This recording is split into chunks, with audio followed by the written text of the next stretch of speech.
my name is Emily Brennan and I am the Communication Manager and host for the Workforce Foresighting Hub podcast, a brand new podcast which will focus on the alignment between future skills and innovation. We will be bringing together coaches, system developers, participants of cycles and conveners from the Catapult network.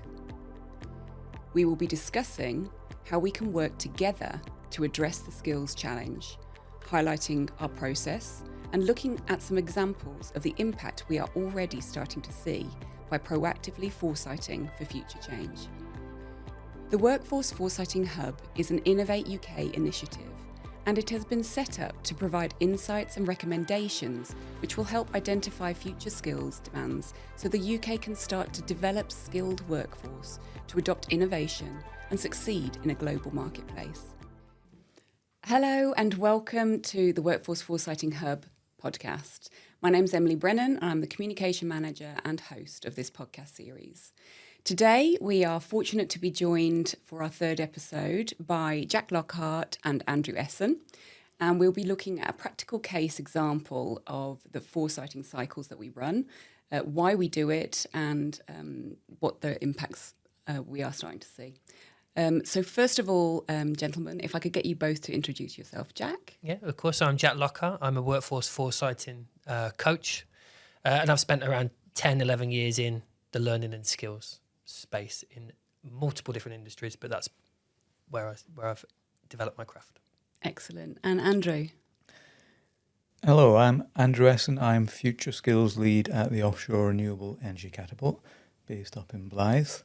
I was lured out of retirement into that role, and before that I've spent about 40 years in manufacturing and engineering across various sectors. Fantastic. Thank you very much. Okay, so I'm really excited about this particular episode because we're moving away from the theory and now we're starting to talk about actually how it works. So if we could start off with Andrew, if you could sort of talk to us about why you saw this as an important opportunity, why foresighting is important in your sector. So workforce foresighting is important in our sector because we, like many industry sectors, are facing significant skills challenges. OWIC, Offshore Wind Industries Council's Skills Intelligence Report published last summer identified that there are currently 32,000 people employed in the sector. By 2030, if all planned projects go ahead, that will increase to 104,000 people. So we need to bring 72,000 new entrants into the sector across a variety of job roles, and some of those are quite critical. Mm-hmm. So workforce foresighting enables that forensic investigation into what specific skills are required and what capabilities will be required to underpin the new job roles. Brilliant. That's excellent. And, you talk about that. That's a huge number. 72,000 people are required. What's effectively the impact if we don't prepare for that scale up? So if we don't prepare for that scale up, then the likelihood is that we don't achieve our national challenge of achieving 50 gigawatts offshore wind by 2030. Okay, yeah, and it's a government target, but it's also really important for, the UK as a whole, its economy, and generally net zero targets. Absolutely. So, yeah, we really need to think about how we attract people into our sector. But to do that is about identifying what are the capabilities we need, what are the future skills we're going to need, which I think is where workforce foresighting plays its part. Brilliant. And Jack, what was your sort of reflection when you worked with Andrew on this cycle as the Hub's representative, as their coach? What was your sort of anticipation in this? Well, I think the thing that really stands out with this topic and the topic in particular is there's a real strategic clarity around, like I said there, it's a government strategy. Mm-hmm. We've got clarity around the direction of travel. And I think the other interesting thing is when me and Andrew have had conversations around the setting up of the cycle, etc. This helps us move from how do we, we just need X thousand more people and we'll steal them from over there. It gives a real sort of tangible path to how do we upskill, how do we reskill, how do we attract people in as well, so it gets away from that sort of old challenge of we're just going to borrow 5,000 people from somewhere. Mm-hmm. It's that strategic clarity and it's that ability to really underpin it with something else that helps. Okay, that's super. Okay, so in terms of, we've talked a little bit about sort of, people moving from one industry sector into this renewable sector, and that's one place. There's obviously a lot of the next generation of sort of the workforce coming through as well. What's the sort of impact on them with this change that we're seeing? So there's obviously, on the one hand, fantastic opportunity. On the other hand, the offshore wind sector is not dissimilar to many other sectors, that they would much prefer to recruit experienced people. So there's always a view of, we're going to go into another industry sector and borrow their people for a few years. But the reality is currently that all major industrial sectors, and you think about the sectors that the Catapult network covers, every sector is facing significant skills growth opportunities. So there isn't an industrial sector that's falling off a cliff like in the 80s or 90s with coal or steel. So I think it's important that industry needs to take responsibility for developing its own talent pipeline. For me, and I think the work we've done in the foresighting projects we've undertaken identifies it's a combination of how do you reskill existing workers, how do you cross-skill workers from other sectors, and how do you bring fresh talent into the organisation and flow them through, progress them to the critical job roles. Yeah. Good example in offshore wind is there's a role called a senior authorised person in high voltage engineering, which requires significant experience. So if you use a medical analogy, it's akin to being a surgeon. But if you want to be a surgeon, that's sixth form, that you need to go to university, study medicine, do your internship, be a junior doctor, a registrar, and eventually in your 30s you'll become a surgeon. It's the same with a senior authorised person. This role is a role that is literally one of life or death, that if you make a mistake, there are major health and safety implications. So you've got to be mature, you've got to know what you're doing. But you've got to start from somewhere. So it's about identifying these progression pathways. So how do you get somebody from school to a senior authorised person role in 15 years? Yeah, that's a really interesting analogy. And I know previously we've talked about, Andrew, apprentices, so growing that talent before. And I remember you spoke about in a previous experience you had that you really had to convince in industry or the sort of senior board that you were working with that the apprenticeship was a good route to take and the right route to take. Yeah. Can you elaborate a bit more on that? Yeah, I mean, we've had a challenge. Well, if I answer it another way, I've spent a career, at least 30 years of my career, training and developing apprentices and graduates.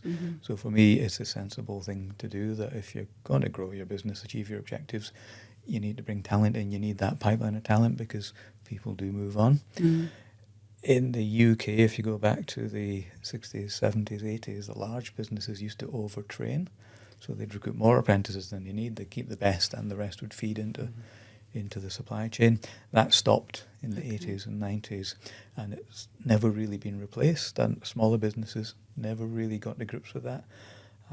And we're still fighting that battle of convincing businesses that they need to invest, because so often the answer you get is, well, if we train them up, they'll just leave and go and work for someone else. Well, actually, if you look after them and give them a good experience, treat them with respect, they are more likely to stay with you, but you've got to accept that. So it is critical. And I think in the offshore wind sector, what I've seen is we almost have an artificial barrier just now, because we've got key targets, 50 gigawatts offshore wind by 2030. I talk to many businesses who say, well, we don't have time to bring in graduates and apprentices and recruit them. But the reality is that the major offshore wind projects coming on stream today will still be operating in 25 years' time. So the people who will be running those projects in 25 years' time are currently at school or at university, some even in primary school. So we need to remove that artificial barrier and ensure we have that pipeline of talent flowing from schools through colleges and universities into the sector, as well as bringing more mature people in and reskilling people from non-skilled sectors and from other industry sectors. And I think on top of that, Andrew talks there around the different provisions for education that are out there. We've talked apprenticeships, through higher education, further education. Sometimes these products, if we call them, educational products, it take 2, 3, 4, 5 years to come to life. So there is an argument that, the degree that you enroll on today or the apprenticeship you enroll on today is 2 or 3 years out of date, or it's 2 or 3 years of work ago. So if we can look far enough ahead, we give education and those skills, that ecosystem, that framework, the time to develop really timely, really relevant pathways, support options to upskill, reskill. I think that's an important part as well. It's often been caught lagging, and you want to close that. You want to close that gap. Yeah, that's really a good observation there, Jack. And I think it kind of leads into the next kind of question I have for you guys is about the actual cycle that you were involved in. Can you just detail sort of how that came about? So obviously we understand the challenge, but how you came to the particular topic or technology area that you wanted to focus on. Yeah. So I guess for us, we started with our national challenge of 50 gigawatts offshore wind, and then we thought, well, that's a huge challenge. There's so many different technologies involved in achieving that. We then thought a subset of that is a sub-target of 5 gigawatts floating offshore wind by 2030. We thought that's getting it a little bit smaller. And then we looked at the technology challenges around achieving 5 gigawatts floating offshore wind. And in effect, there are several potential single points of failure, which if the technology doesn't work, you don't produce 5 gigawatts. And the potential single point of failure that we chose was high voltage dynamic cables for inter-array operation, basically the cables that connect the wind turbines together on a wind farm, which in floating offshore wind, after turbines bob up and down, and the cables have to flex repeatedly. So we thought that would be a good topic for us as well, because I and my colleagues are based in Blyth, and we have high voltage cable partners based in the region. We thought it would be a good one to start with, good one to get our feet wet with, because we had a number of technologists and employers and educators in the region that we could quickly corral to get the project up and running. Brilliant. Okay. So quite a narrow, focused technology area, but that's what we have to start with these cycles, and then we can build out from there, is my understanding. Yeah, narrow as a technology, but quite significant in terms of the future value of high voltage dynamic cables, because there's not only the UK supply opportunity, there's the global supply opportunity. Of course.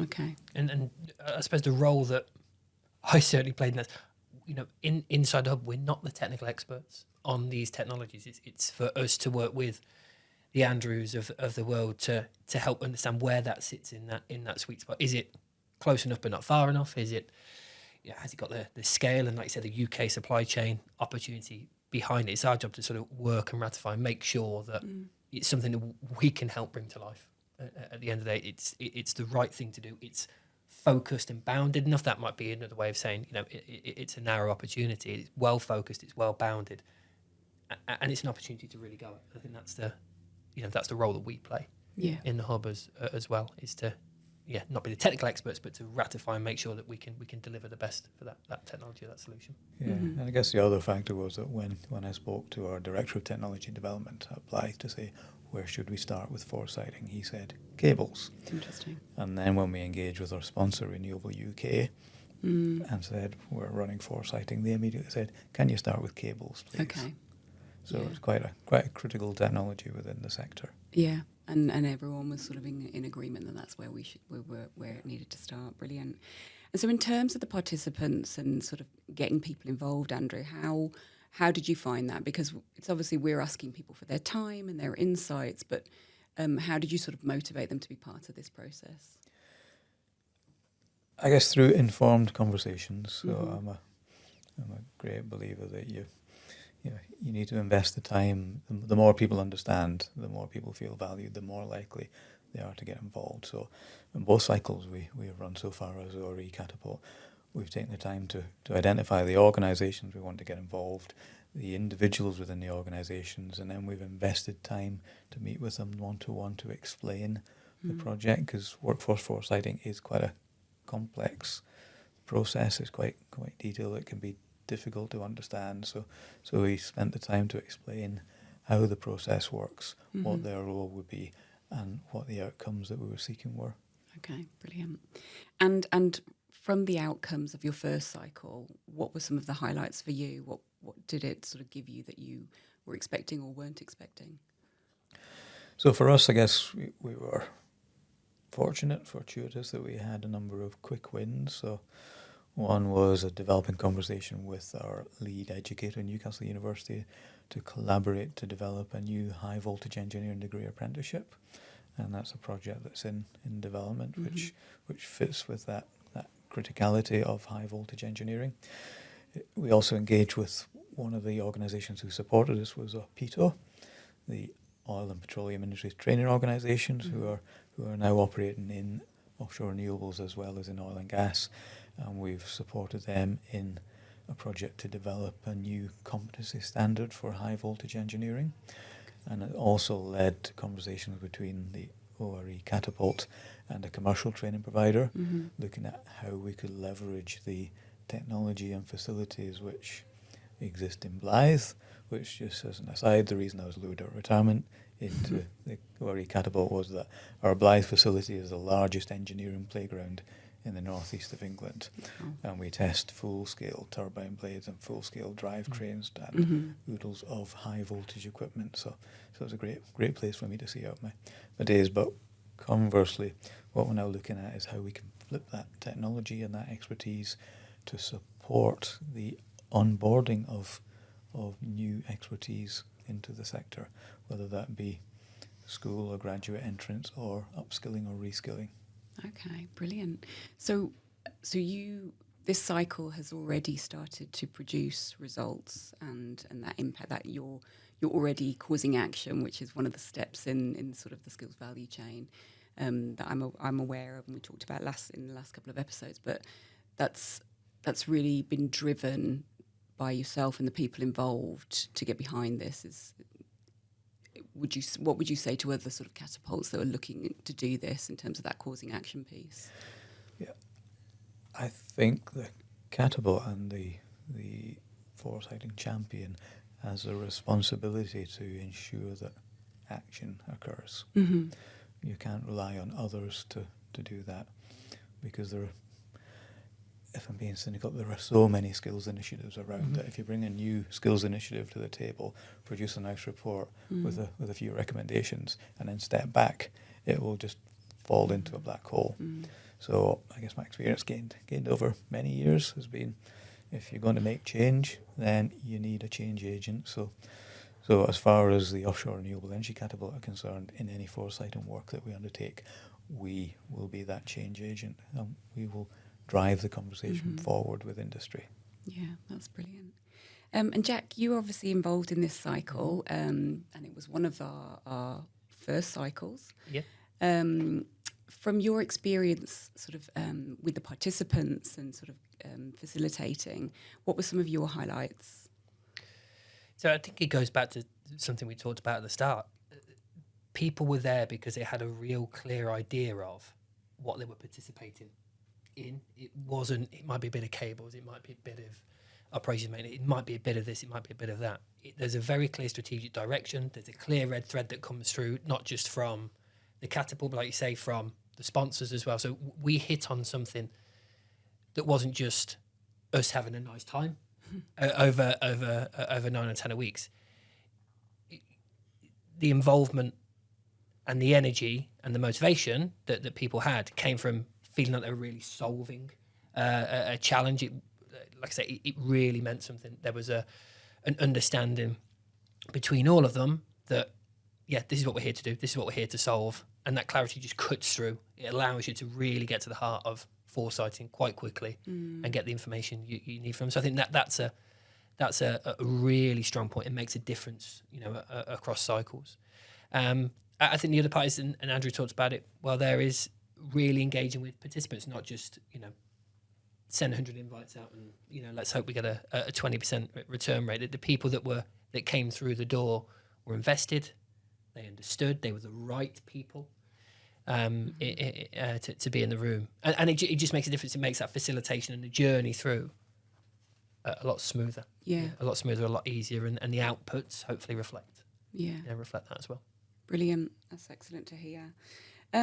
So what are the next steps for you, Andrew, with this process? I know you've already completed your second cycle already, and the report is kind of imminently expected. We're looking forward to that. What's next? What do you see for the role of foresighting for you going forward? So for us, and I touched on it earlier, in the offshore wind sector, there are many potential single points of failure within the sector. And our big challenge is scaling up, going from, we're currently at about 11 or 12 or 13 gigawatts offshore wind, and we need to get to 50. So that's a massive ramp up. And there are so many different building blocks, whether it be drive trains, blades, structures, cables, transformers and switchgear, where they are all equally critical. If one of those elements goes down, you lose your energy production. So we're quite fortuitous in the offshore wind sector in that in April we produced or published the Offshore Wind Industrial Growth Plan, which has been a cross-government and public-private sector partnership.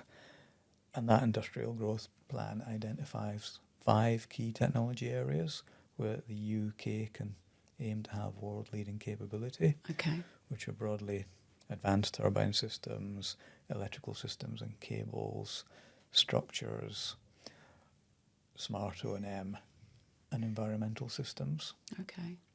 Our 2 foresighting cycles we've conducted so far, high voltage dynamic cables and remote and autonomous systems for the use in operations and maintenance, sit within that framework. But in effect, that plan, it supports one of the key recommendations that we put in our first report, which was that for foresighting to have value in our sector, we need to do not 1 or not 2 cycles. We need to roll on through all those key building blocks. So what we're looking at now is putting together a cohesive program where we go to industry and say, this is what we're going to do. Let's work together and let's identify which are the key technologies where we need to undertake foresighting to support our national industrial growth plan. Excellent. So it's a fundamental part of your strategy for growth in this sector. And pleasingly, the Offshore Wind Industrial Growth Plan actually references the work of the ORE Catapult in Workforce Foresighting, and also references a sponsor, Renewable UK. And then at the next level down, the Offshore Wind Industry Council People and Skills Plan also references support for our workforce foresighting activities. So we have successfully embedded foresighting within the future plans for the development of the offshore wind sector. The trick is to capitalise on that and keep the process rolling. And I think what we hope we see after a programme of work like that is each cycle can stand alone as a data set or an insight, that forensic look into what's needed for a specific technology or solution to be adopted. But when we run 5, 6, whatever that might look like, that gives us potentially gives us this sort of meta set to look across and actually, for the total adoption within this industry, where are the crossovers, where are the gaps, where are those things? So I think we will begin to see this individual data sets to, actually, how does this become like a meta, a large set that allows us to look holistically across an industry? And that's pretty exciting. It'll be a way down because we've got to deliver the cycles, but that's exciting to look forward to. That's great. Excellent. So maybe finally to round up, let's have a chat around what advice have you got for the Catapult Network or for Centres of Innovation looking to participate in foresighting? Andrew, if we come to you first. I guess the first thing I always say when I ask that question is embrace the opportunity. So whilst foresighting is quite a complex process, if it's approached with enthusiasm, it can generate some really interesting outputs. So embrace it and take commitment. You've got to take ownership, not only for carrying the process out, but also for taking action. And then you'll get something out of it, and it'll be worthwhile at the end of the day. And Jack? So it comes to some of the lessons that we've spoken about today. So have a really clear strategic intent in terms of the area that you're looking at. It's very easy to focus on, I want to go and foresight this technology, but actually, if there is that strategic, it becomes easier to set your cycle up to bound what it is, but to get people in. So I think that's a really important part around it. And Andrew talks about embracing it. The only way we will ever know if we've foresighted the right topic is by foresighting a topic, and he's getting it out there. So it's very easy to be caught up in, are we doing the right thing? So there's a balance of how do we move towards that, maybe a level of imperfect action, but how do we get out there with something that's in the right space and make it happen? That should allow people to embrace it. Brilliant.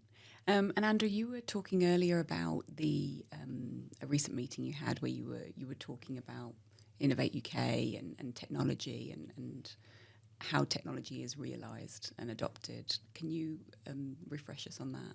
Yeah, so we've had a number of discussions over the last couple of years about why are we as ORE Catapult involved in skills, and in fact that was topic for discussion last week as I was presenting our skills strategy to the Catapult board. And for us what it boils down to is that in 2021, BASE, as was an Innovate UK, gave the Catapult network a skills strategy alongside the innovation strategy, and it's quite straightforward if you think about it, that if you're investing hundreds of millions of pounds in developing new technology, if you don't have the people in the country with the skills to exploit that technology, then you're sort of wasting your time and your money. And then the other factor, which has become evident at ORE Catapult as we've developed a conversation, is that catapults sit at a unique research and academia. So we're in a position where we have the ear and the engagement of all those sectors. So it puts us in a great position to understand, to develop conversations and to convene interesting partnerships so we can start to do something different. And I guess flipping back to why should catapults do it, I guess the other thing to reflect is that, well, my experience over decades now has been that industry often approaches skills in a just too late perspective. By the time they realise they need a skill, it's too late and there are none available and they don't have time to develop them. So to an extent, I think what we're aiming to do with workforce foresighting is to flip that just too late to just in time. So we ensure that the right skills are in the right place at the right time.